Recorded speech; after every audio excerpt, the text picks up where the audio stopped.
Hello everyone, मेरा नाम है पूनम। आज आपके सामने एक कहानी लेकर आई हूँ। कहानी है एक शादीशुदा जोड़े की, जिनमें आपस में शादी के कुछ सालों के बाद झगड़े होने लगे। अंत में यह फैसला हुआ कि तलाक लिया जाए। जज ने उनको एक बड़ी अमाउंट औरत को देने के लिए कहा। पति के पास बहुत कुछ नहीं था। उन्होंने वो जो अमाउंट है औरत को जब दे दिए तो उनके पास बचे सिर्फ $70। अब उसने अपनी निजी ज़िंदगी को देखा तो उसने देखा मेरे पास अब कुछ भी बचा नहीं है जिसके लिए जिया जाए। इसलिए उसने सोचा कि चलो आत्महत्या कर लेते हैं। जब वह आत्महत्या करने गया फिर उसने सोचा कि उसके पास $70 तो हैं। जो $70 है क्यों ना उसका इस्तेमाल कर ले और आज का दिन भरपूर जिया जाए। फिर उसके बाद आत्महत्या करेगा वो, तब वो मरेगा। तो यह सोचकर वह एक कसिनो में चला गया। कसिनो में उसने सोचा चलो कुछ पैसा लगाते हैं, आज का ही तो दिन है, ये पैसे खर्च हो जाए तो आज का दिन ख़त्म हो जाएगा और मैं आसानी से मर सकूँ। जिस समय वह कसिनो में सोच ही रहा होता है कि उसके सामने एक न्यूज़पेपर का टुकड़ा आता है जिसमें लिखा होता है यहाँ पर एक बहुत बड़ी सोने की खदान जो है वो नीलामी के लिए है, जो सरकार ने खरीदी थी पर उसमें से कोई सोना नहीं निकला, अब वह उसको नीलाम कर रही है।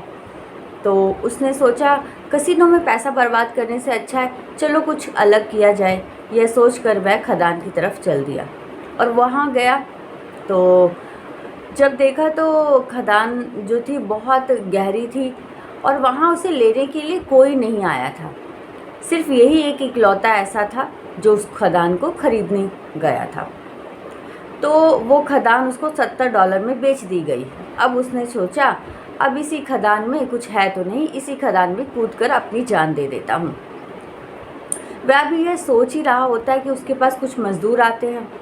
मज़दूर कहते हैं साहब हमने इसकी खुदाई की है, तो जो खुदाई में तो कुछ निकला नहीं है, पर लेकिन आज का जो दिहाड़ी है, आज का जो पैसा है खुदाई करने का वो हमें मिल चुका है। दिन के 12 बज चुके हैं और आप कहे तो हम खुदाई कर दें क्योंकि हमको पैसा मिल चुका है। तो उसने सोचा चलो ठीक है, ऐसा करते हैं, तुम्हें पैसा मिल ही चुका है तो आप लोग खुदाई शुरू कीजिए। सबसे हैरानी की बात है कि उन्होंने खुदाई शुरू की और कुछ ही समय के बाद शाम होते होते उस खदान में से सोना निकल गया। सोचो जिस खदान को सरकार ने यह सोचकर बेच दिया था कि वह बेकार है और उसे वह उतनी बड़ी खदान जो है $70 में मिल गई और वह अब सोने की खदान का मालिक था।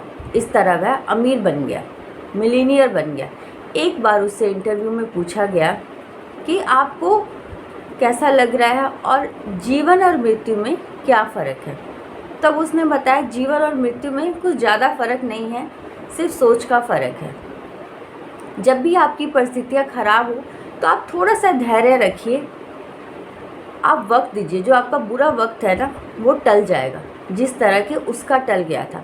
अगर वो उसी समय अपने जीवन को ख़त्म कर लेता जिस समय उसने तलाक दिया था और अपनी बीवी को पैसा देने के बाद उसके पास सिर्फ $70 बचे थे, पर लेकिन उसने धैर्य रखा, थोड़ा सा धैर्य रखा और जीवन किस तरह उसका बदल गया। तो ये कहानी से हमें यह शिक्षा मिलती है जब भी जीवन में कोई बुरा समय आए और आप अकेले पड़ जाओ तो यह सोचो कि भगवान ने भी आपके लिए कुछ ना कुछ तो अच्छा सोच के रखा है। हर बुरी चीज़, हर बुरा वक्त आपको किसी अच्छे वक्त की तरफ लेके जा रहा है।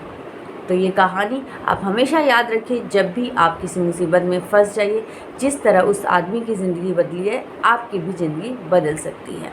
अगर आपको कहानी अच्छी लगी हो तो वीडियो को लाइक और सब्सक्राइब कीजिए और मेरे चैनल को फॉलो कीजिए।